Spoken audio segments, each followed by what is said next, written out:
When you think about your power bill, chances are you don't think about Eden up in Rockingham County. But what's happening outside of Eden right now has massive consequences on all of us who live in North Carolina and what we pay for electricity. And the reason is gas pipelines. If you liked last week's video on data centers, this is like level 2, strap in. In most of North Carolina, there's a good chance that your electricity comes from natural gas. And that natural gas does not come from North Carolina, it comes from a pipeline. It's pumped here from hundreds or thousands of miles away. Gas pipelines are a massive trillion-dollar industry, and right now a company called Mountain Valley Pipeline is trying to build a new 31-mile natural gas pipeline through Rockingham County. This thing is 30 inches in diameter. It's pretty big. The company's plan is to seize a bunch of people's private property, dig a 31-mile trench, stick the huge pipeline in the trench, and then forbid the owners of that land from doing anything else with it, because if they do, the pipeline could explode. What could go wrong? The problem is that no one wants a pipeline in their backyard for all the obvious reasons. They're bad for the environment, they spoil the water, and from time to time they do explode.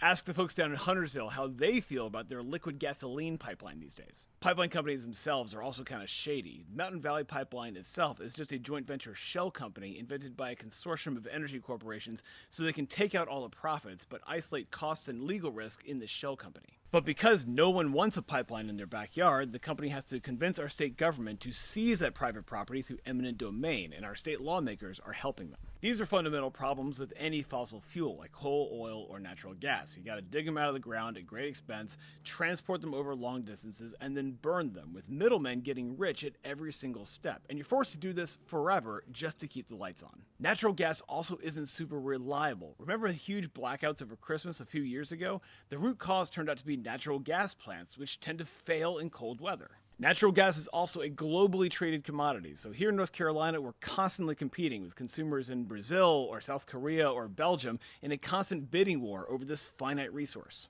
Into this mess come data centers, which demand even more power, to which Duke Energy says, hey, that's great, we can produce all the expensive electricity you could want, we just gotta build more gas pipelines. And you can imagine how the gas pipeline companies feel about that. No one voted for any of this. They didn't let you. They're too busy getting rich and leaving us with the bill. This is why your power bill is going up. All these guys are in on it.